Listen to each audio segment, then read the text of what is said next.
Golf Central on YouTube is brought to you by the new elite family of woods and irons from Callaway. That is the biggest breakout star of the last few years, Rose Zhang. She had a prolific amateur career at Stanford and then went out to win in her professional debut at the 2023 Mizuho Americas Classic, becoming the first player to win an LPGA event in her first start as a pro since Beverly Hansen all the way back in 1951. And now the 22-year-old, backed it up the following year. She won the Founders Cup, making birdie on 4 of her last 5 holes in the final round at Upper Montclair Country Club. Rose, so good to see you. You've made such an impact on this game already, but I know this has been a bit of a tough year for you. You've been struggling with a neck injury. You've been studying hard at Stanford. Where are you at sort of mentally and physically coming into this week? Surprisingly, it has been an extremely tough year.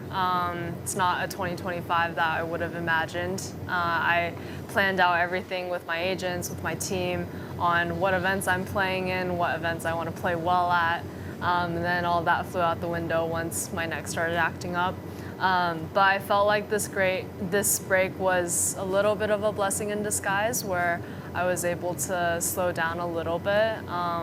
Everything has happened so quickly, and then my off seasons didn't really feel like off seasons either, since I was taking the full course loads when I was back at school. So, all in all, I think my mental stay is honestly pretty good. I think I'm very mentally challenged, and I feel grateful for the process that I've put in and the efforts that I've put into getting back into being healthy, and then also slowly trending back into the golf direction.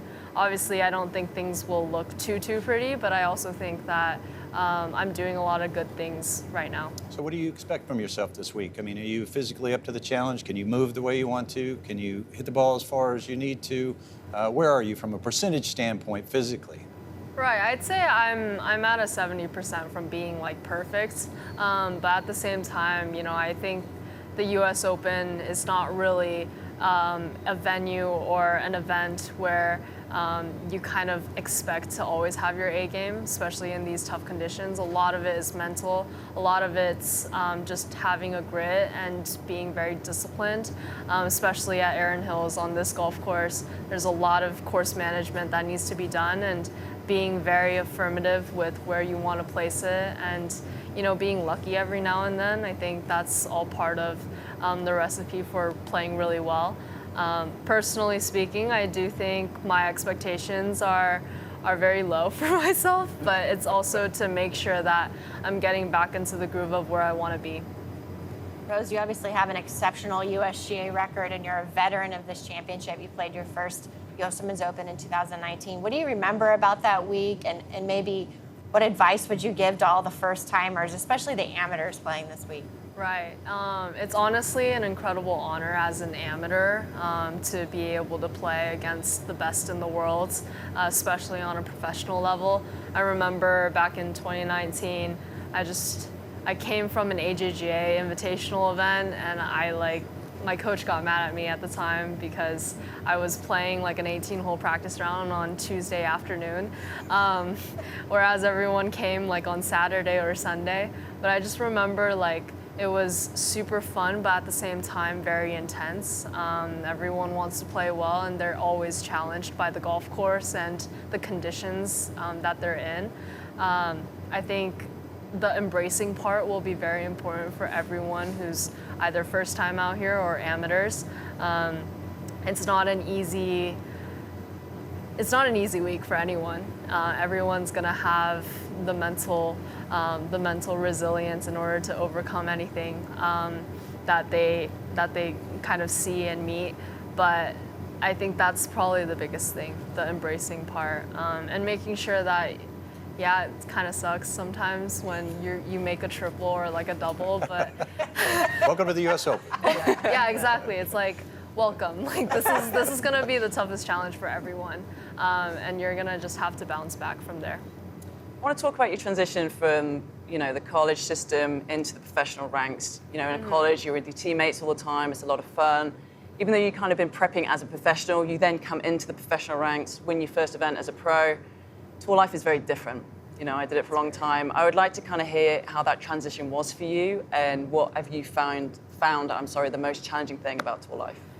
It's very interesting because I felt like I was in a position that I could be the most prepared when coming out here. And the first couple of years I did. But at the same time, when I was in college, I knew that I wanted to turn pro. I turned professional after sophomore year, but I had NIL. I was able to sign with my agency, Excel, and they created a team that allowed me to go out there and just play some golf while I was getting used to, you know, the entire inside the ropes, outside of the ropes line. It's kind of difficult for anyone coming from college to the tour life, because I think the team atmosphere is very different. Everyone has a good time, everyone bonds with each other, and yes, it's competitive within the team, like you're qualifying to get a spot, to play in events, but you're also hanging out with these people every single day, and you form really close friendships.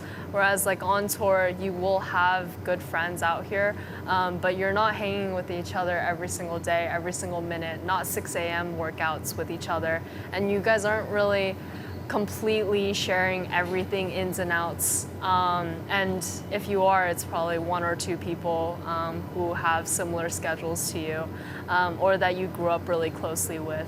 The thing about tour life too is like you're on your own in terms of traveling.